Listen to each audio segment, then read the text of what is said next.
So I was recently asked this question. What can I use instead of yoga blocks for trying to stretch my hips? So as you can see, I just placed these blocks down side by side, and quite honestly, it doesn't cover my sit bones. I'm actually hanging off of it. So I understand where this question is coming from. So let's assemble the supplies. Supplies, assemble!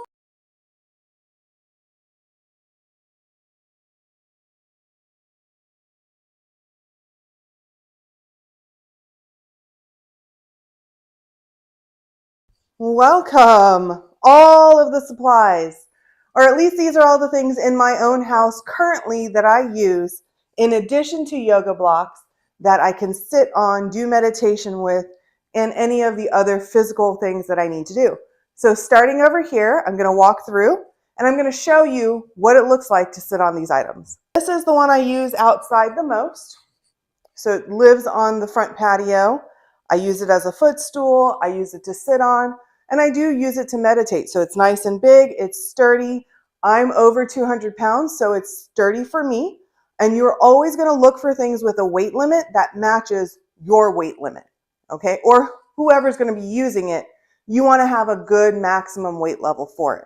Because you want to be sturdy, it wants to be firm, and you want to feel supported. And that's the important thing. So this lives outside.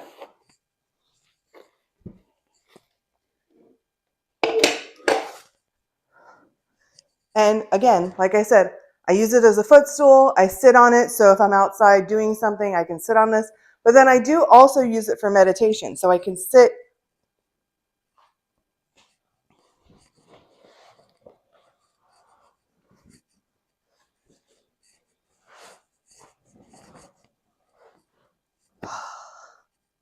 and be supported. I'm elevated. I can speak, be comfortable. So this is also good when I have other people around because it gives me that elevation where I can still sit comfortably. My class can hear me, or whoever I'm socializing with can hear me, and be comfortable. So that's this one.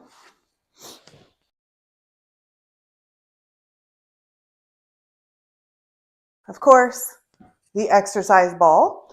Always good for bouncing around, getting good flexibility in.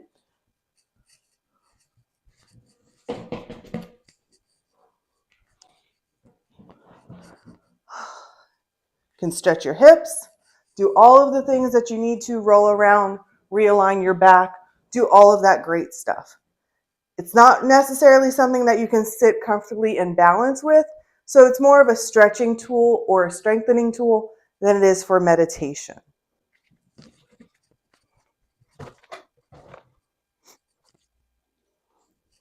Now this is my work stool. I take it everywhere with me.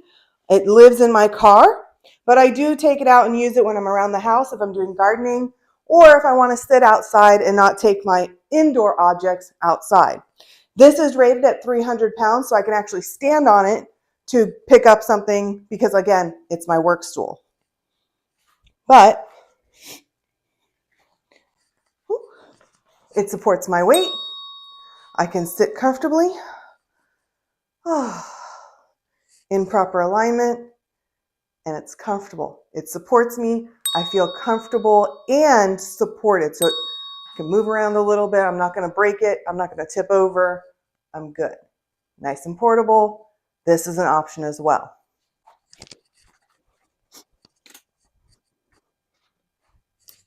Fuzzy over here. A little firmer than a beanbag. More of a poof. So you get this at your craft store, your Ross, your Marshalls, TJ Maxx, those kinds of places, even Walmart. These little puffs, they're really nice. Just make sure you try it in the store so it's the right height and firmness for you. Don't get something that you're going to sink into. You still want to be able to sit up comfortably, get in the movements that you may need to get into, but also feel good, feel supported. So I can sit further back on it, bring my legs up, and I'm comfortable. I can sit here for quite a long time. okay? Or I can sit on the floor and it supports my back.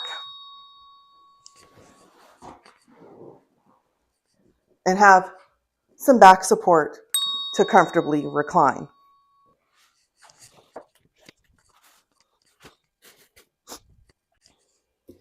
Literally your garden store variety stool from Home Depot or Big Lots or one of those places.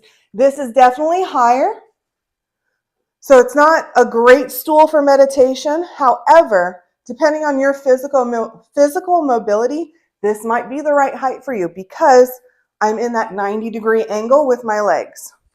I can sit comfortably and stand up from here fairly comfortable as well. I'm not going to be able to sit fully crossed, but I can cross my ankles underneath and feel supported. I can sit up nice and tall, and I can stretch where I need to go.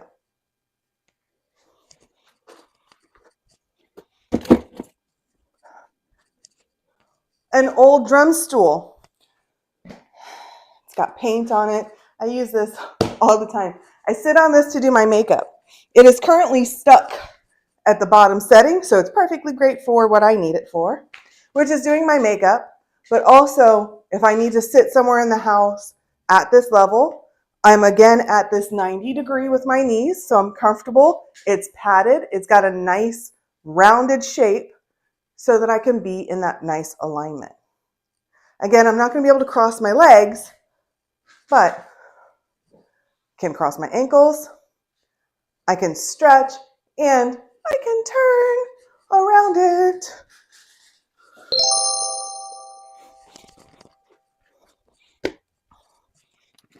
We have the yoga blocks. We already saw that. Of course, you can stack them like this. And just so that you remember the height after all of those, this is what it looks like sitting on 2 blocks.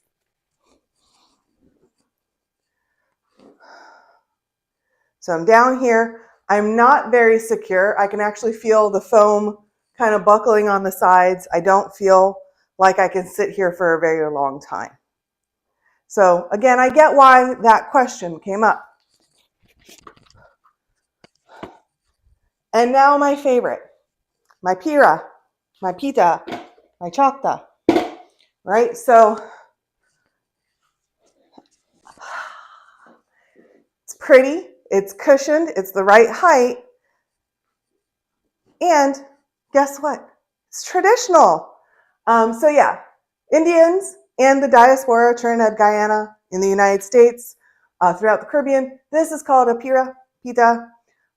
It's just a nice decorative stool that we sit on and do pujas with, do prayers with, do meditation with, do chores around the house with.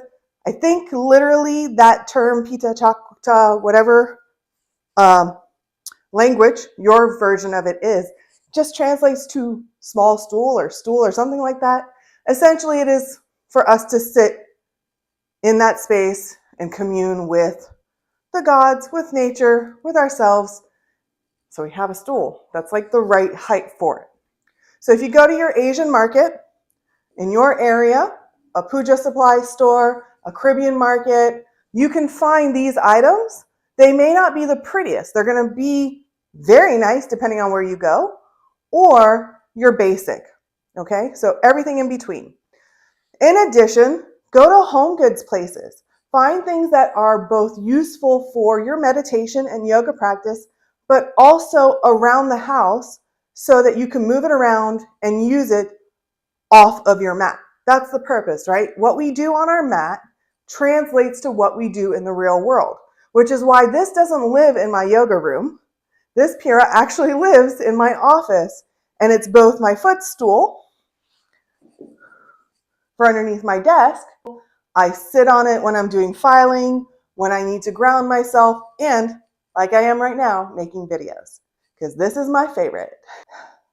So thanks for that question, and I hope this was helpful in elevating your life's journey